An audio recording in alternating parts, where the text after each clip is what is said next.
aula passada, nós falamos um pouquinho sobre a divindade do Espírito, mostrando na palavra que o Espírito Santo é Deus e que ele age em conjunto com o Pai e com o Filho, que também são Deus. São três pessoas com a mesma essência, com os mesmos atributos.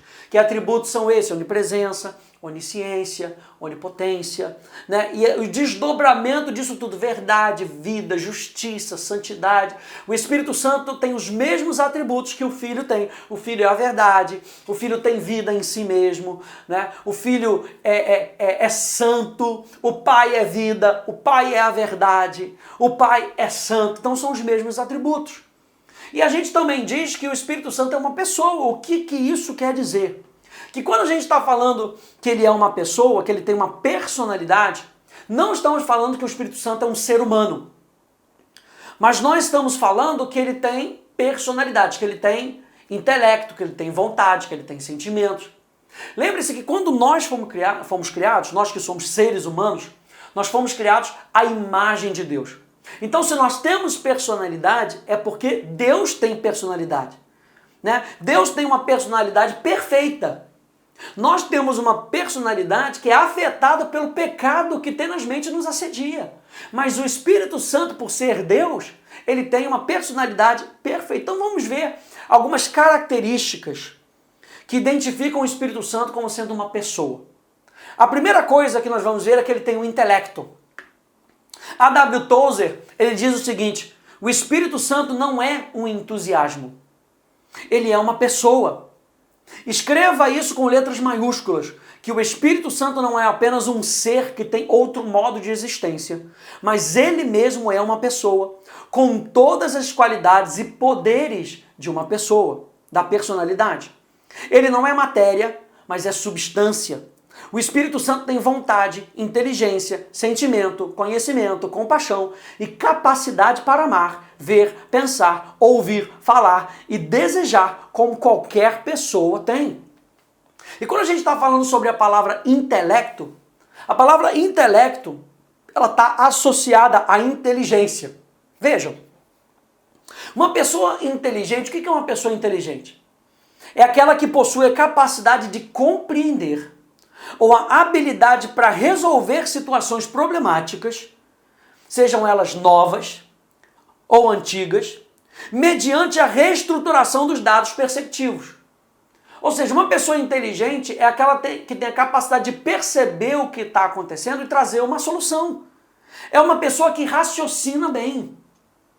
Nós encontramos na Bíblia diversas referências que deixam bem claro que o Espírito Santo possui inteligência.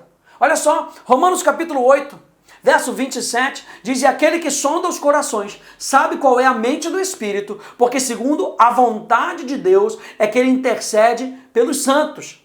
E aqui está dizendo que o Espírito tem uma mente inteligente. Ou seja, ele ensina, ele faz lembrar. Você vê que no Antigo Testamento o Espírito cumpria essa missão de ensinar. Você pode ver lá em Neemias capítulo 9.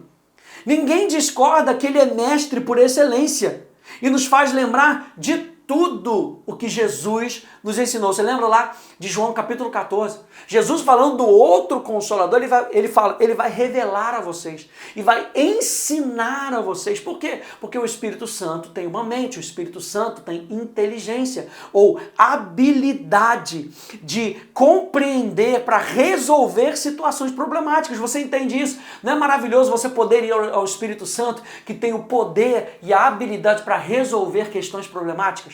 Ele tem essa habilidade. Veja, 1 Coríntios capítulo 2, verso 13.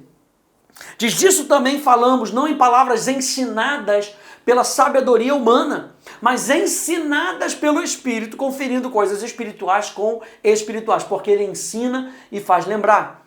Letra B diz que ele tem sabedoria e inteligência. O profeta está falando do Messias que haveria de vir e seria poderosamente ungido pelo Espírito Santo a fim de cumprir a vontade do Pai. Ou seja, até Jesus dependia do Espírito Santo com sabedoria e inteligência. O profeta Isaías descreve a plenitude do Espírito na vida de Jesus. É o Espírito Santo quem anuncia a Cristo e nos guia a toda a verdade. Isaías 11, verso 2 diz: repousará sobre ele o Espírito do Senhor, e o Espírito de sabedoria e de entendimento, o Espírito de conselho e de fortaleza, o Espírito de conhecimento e de temor. Letra C, então o Espírito tem conhecimento e conselho. Letra D, ele revela. Por quê? Porque ele é onisciente.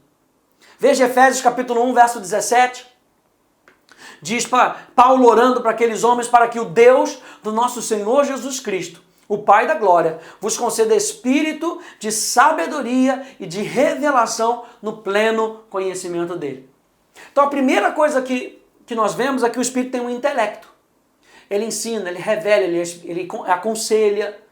A segunda coisa que a gente vai ver é que ele tem sensibilidade. Quando a gente fala de personalidade, a gente fala primeiro de intelecto, a gente fala de sensibilidade. E a sensibilidade é a habilidade de sentir as coisas ou a propriedade do organismo vivo de perceber as modificações do meio externo ou interno e de reagir a elas de maneira adequada. O Espírito Santo tem sensibilidade, ele tem a habilidade de sentir aquilo que está acontecendo, de reagir de maneira adequada. Sensibilidade refere-se ao quê? Aos sentimentos, às emoções. O Espírito Santo sente e reage, assim como nós, quando nos emocionamos. Mas lembra que a personalidade do Espírito é uma personalidade perfeita. Então nós vemos o amor. O amor é o sentimento que predispõe alguém a desejar o bem-estar de outrem. Romanos capítulo 15, verso 30, diz: rogo-vos, pois, irmãos, por nosso Senhor Jesus Cristo e também pelo amor do Espírito, que luteis juntamente comigo nas orações a Deus a meu favor. Além de falar desse amor que é um sentimento, nós também estamos falando que o amor é a natureza de Deus. Então, é uma natureza que emana uma emoção, um sentimento. Você está entendendo? Que amor não é só sentimento. E você vê, por exemplo, nas vários vocábulos para amor no grego, você vê vários sentimentos. Mas quando nós falamos de Deus, nós estamos falando de uma natureza. Veja, o Espírito, porque ele é Deus, ele é amor. E como ele é amor, ele sente amor por nós também. Ele nos ama. Ele decide nos amar, mas também há uma afeição, não é algo mecânico do Espírito, é uma afeição nele. Veja, o amor do Espírito, está falando desse sentimento, dessa afeição por cada um de nós. O Espírito também tem alegria. Você vê que nós somos criação de Deus, imagem e semelhança. E o que ele coloca dentro de nós? O fruto do Espírito, amor, alegria. Então, o Espírito Santo também sente alegria. Veja, Atos 13:52 diz: os discípulos, porém, transbordavam de alegria e do Espírito Santo. Por que eles transbordavam de alegria? Porque eles estavam transbordando do Espírito Santo. Isso para mim fica claro, que o Espírito Santo é uma pessoa alegre. Fruto do Espírito tem alegria. Aqui em Atos capítulo 13, quando eles transbordaram, eles poderiam estar chorando, poderiam estar com qualquer coisa, mas o que foi registrado é que eles transbordaram de alegria. Olha, o Espírito Santo sente tristeza também, pode sentir tristeza assim como nós. O cristão pode entristecer o Espírito Santo, é o que diz lá Gálatas. Veja, Efésios capítulo 4, verso 30 diz: e não entristeçais o Espírito de Deus, no qual fostes selados para o dia da redenção. Esses são alguns dos pontos da personalidade do Espírito Santo: intelecto, sensibilidade, o que fala das suas emoções, e o terceiro ponto é a sua vontade. Vontade é a capacidade de fazer escolhas e tomar decisões. O Espírito Santo tem uma personalidade, ele tem uma vontade. Veja, isso é evidenciado nas suas atitudes, tanto no Novo quanto no Antigo Testamento. No repartir os dons liberalmente, o Espírito Santo mostra a sua vontade. 1 Coríntios 12:11 diz: mas um só e o mesmo Espírito realiza todas as coisas, distribuindo-as como lhe apraz. E cada um individualmente, ou seja, segundo a sua vontade. No permitir ou impedir que uma pessoa, por exemplo, vá para um lugar, tem essa chamada, e o apóstolo Paulo queria ir para um lugar e o Espírito Santo lhe impediu, né? Todo aquele que é guiado por ele deve estar pronto para fazer a sua vontade. Atos, capítulo 16, verso 6 e verso 7. E percorrendo a região frígio-gálata, tendo sido impedidos pelo Espírito Santo de pregar a palavra na Ásia, verso 7, defrontado Mísia, tentando ir para a Bitínia, mas o Espírito de Jesus não o permitiu. Quem era o Espírito de Jesus? Era o Espírito Santo.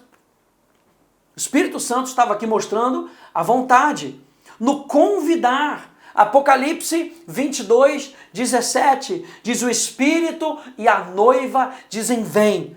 Vem, aquele que ouve, diga vem. Aquele que tem sede, venha. E quem quiser, receba de graça da água da vida.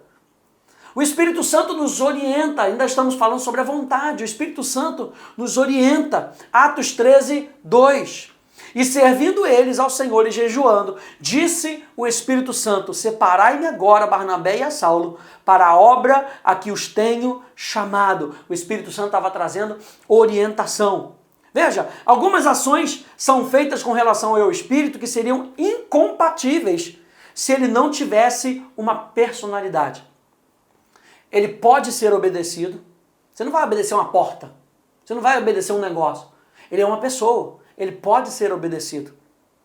Podem mentir para ele. Podem ser resistidos. Pode ser entristecido. Pode ser reverenciado. Pode ser blasfemado e pode ser ultrajado. Tudo isso é característica de uma pessoa. Então o Espírito Santo não é uma coisa. Não trate o Espírito Santo como uma coisa. Número 1, ele é Deus.